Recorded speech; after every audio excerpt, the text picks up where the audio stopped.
नमस्कार दोस्तों, आपका हमारे चैनल ऑल इज़ वेल हमेशा में स्वागत है। आज आपको हम तुलसी माता की कृपा की बहुत ही सुंदर कहानी सुनाने जा रहे हैं। सुमित्रा एक छोटे से शहर में अपने दो बेटों विमल और कपिल के साथ रहती थी।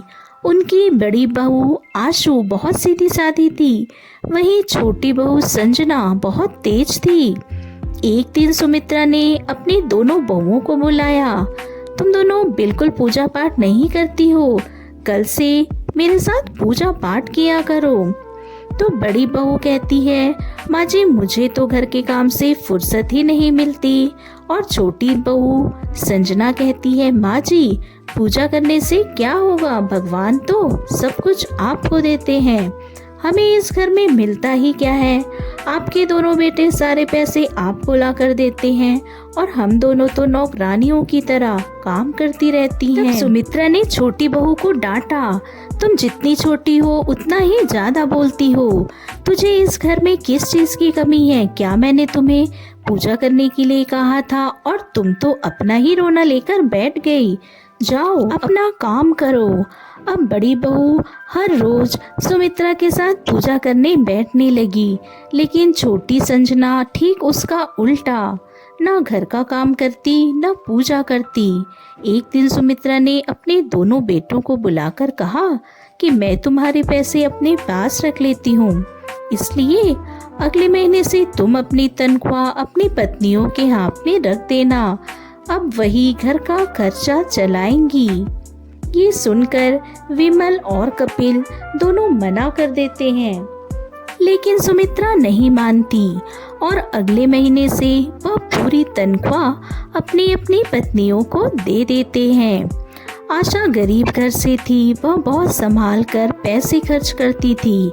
वहीं छोटी बहू संजना बहुत जल्द सारे पैसे खत्म कर देती। एक दिन सुमित्रा ने बहुओं को बताया कि उनके घर एक गुरुजी हर साल आते हैं और 2-3 दिन रुकते हैं। कल वह आ रहे हैं तो उनके आदर सत्कार में कोई कमी नहीं होनी चाहिए। मेरे पैसे तो खत्म होने वाले हैं। ये छोटी बहू ने सुमित्रा के पूछने पर छोटी बहू बताती है कि वह अपने लिए गहने ले आई। तब बड़ी बहू कहती है कि तुम चिंता मत करो, मैं सब संभाल लूंगी।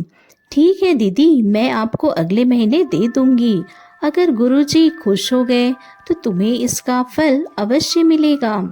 और अगले ही दिन दोनों बहुएं गुरुजी की सेवा में लग गई। 2 दिन बाद जब गुरुजी जाने लगे तो उन्होंने दोनों बहुओं को आशीर्वाद दिया, तुम दोनों सदा सुखी रहो, तुमने हमारी बहुत सेवा की है और तुम्हारे मन की एक इच्छा हम अवश्य पूरी करेंगे। यह सुनकर सुमित्रा और दोनों बहुएं बहुत खुश हुई। तभी गुरुजी ने अपने झोले से 2 तुलसी के पौधे निकालकर दोनों बहुओं को दे दिए। इसकी मन से पूजा करना, जितनी तुलसी मैया की सेवा करोगी उतनी ही तुम्हें सुख की प्राप्ति होगी और हम 1 साल बाद फिर से आएंगे। दोनों बहुएं तुलसी के पौधे की देखभाल करने लगी। आशा बड़ी बहू अपने पौधे का बहुत ज्यादा ध्यान रखती थी, लेकिन छोटी बहू ध्यान नहीं देती थी। सबके पूछने पर कहती कि मैंने गुरुजी की सेवा इसलिए की थी कि जाते समय वह कुछ कीमती चीज देकर जाएंगे, पर वह तो हमें एक पौधा पकड़ाकर चले गए।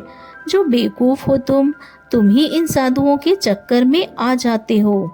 और कुछ दिन बाद संजना और कपिल घर वालों से लड़कर अलग रहने लगते हैं। बड़ी बहू आशा उसी तरह अपनी सास की सेवा करती रहती है। और जब 1 वर्ष बाद गुरुजी वापस आते हैं, आते ही दोनों पौधे लाने को कहते हैं। संजना का पौधा तो सूख गया था, अब वह अलग रहने लगी थी और जब गुरुजी के चरणों में वह बैठकर रोने लगती है और कहती है कि मैंने तुलसी मैया का अपमान किया, उन्हें छोड़कर चली गई और घर से अलग होते ही मेरे पति की नौकरी छूट गई, हमारा सब कुछ बिक गया, मैं लालच में आ गई आपको भी बुरा भला बोलकर इस पौधे को मैं यहीं छोड़ गई। मुझे अपने कर्मों की सजा मिल चुकी है। मेरी जेठानी तो मुझसे भी गरीब थी, पर इसके पास अब किसी चीज की कमी नहीं। तब गुरुजी ने उसे एक और तुलसी का पौधा दिया और कहा, सच्चे मन से इसकी सेवा कर, तेरे दिन भी बदल जाएंगे। कुछ ही दिनों बाद संजना की पूजा और देखभाल से तुलसी का पौधा हरा भरा हो जाता है और संजना भी पूरे परिवार के साथ मजे से रहने लगती है। तो दोस्तों, कैसी लगी आपको आज की कहानी? हमें कमेंट बॉक्स में ज़रूर बताइएगा। वीडियो पसंद आए तो लाइक अवश्य करें और ऐसी ही कहानियों के लिए हमारे चैनल को सब्सक्राइब करना ना भूलें। आपका बहुत बहुत धन्यवाद।